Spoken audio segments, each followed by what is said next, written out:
What is the national impression of the Bears and what they did last season and what they are set to try and duplicate this year? Sure. I think, a few years ago, when they made the playoffs with Trubisky and Matt Nagy, and he was coach of the year, and things were trending upwards, that in my estimation, I still needed to see more before I could believe like the Bears had arrived. This time around, I've seen all I need to see. I truly feel that everything that Ryan Poles has put together, everything that Ben Johnson has cashed in, and everything that Caleb Williams has done in his first full year of having a staff like Ben Johnson's to get him ready, prepare him, and then let him play fast and instinctively. I've seen all I need to see. That this is a team that I think is going to be around for some time with a run game that is going to always be fed and stout. The offensive line that Bears fans have been lamenting for a while, 2 All-Pros on it. And then, Ryan Poles in last year's draft from Colston Loveland to Kyle Monangai, Luther Burden in between, and just to name 3. Just keep on adding all those prospects and let them fly. Some of the throws that Caleb made in the fourth quarter, whether it be the walk-off touchdown to DJ Moore against the Packers, the Cole Kmet touchdown to send the divisional into overtime. Yes. Have you seen a second-year quarterback make throws like that in big-time plays, 2-minute drill? Everybody always compared him to Mahomes because of his ability to create out of the pocket and throw from arm angles that your body position shouldn't normally allow. And so, he's now doing all that. Of the throws you mentioned, the one that leaps out to me was the 4th and 8 throw, moving to his left and finding Rome Odunze perfectly before Odunze's feet would get out of bounds, and having the ability to, that's the one where he did look like the jump man.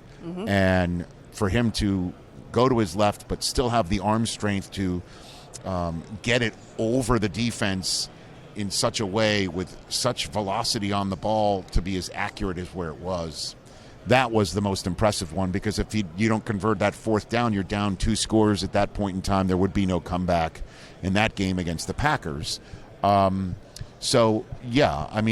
that you're seeing from Caleb is exactly what you were hoping for when Poles and company chose him first overall. When Ben Johnson was hired, a lot of people had questions about how he would be as a leader of men. Yeah. And the way he changed the culture in Chicago so instantly with his intensity and attention to details, I think took everyone by surprise. And then to see it manifest itself in wins was even more shocking.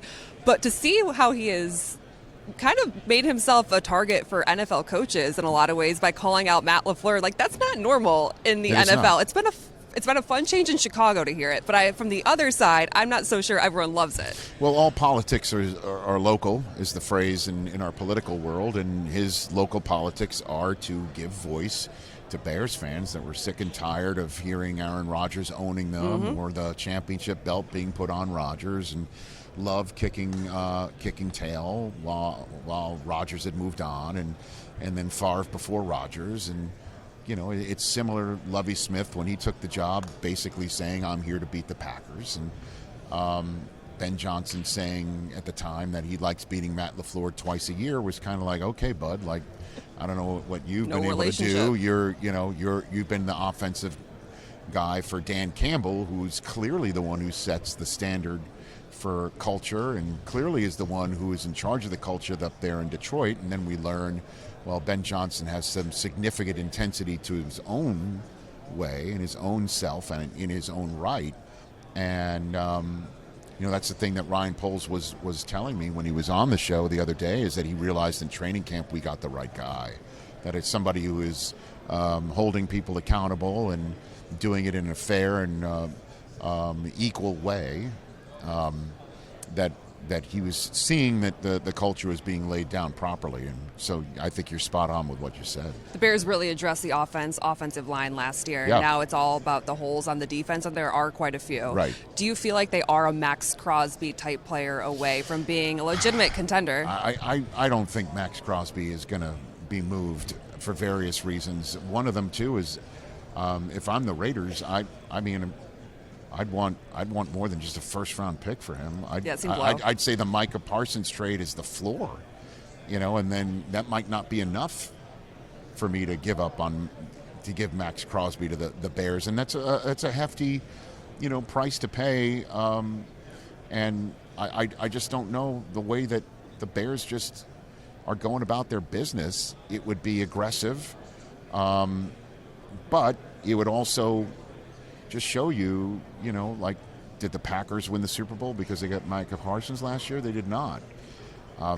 Slow and steady. I kind of like the way that, again, Poles just hit on every draft choice, and you can't expect that every year, but do it again or come close to it again, and let's see how they go, and just be smart about free agency, re-sign some of your own, and I think you're in good hands. What's really. The national narrative around DJ Moore right now?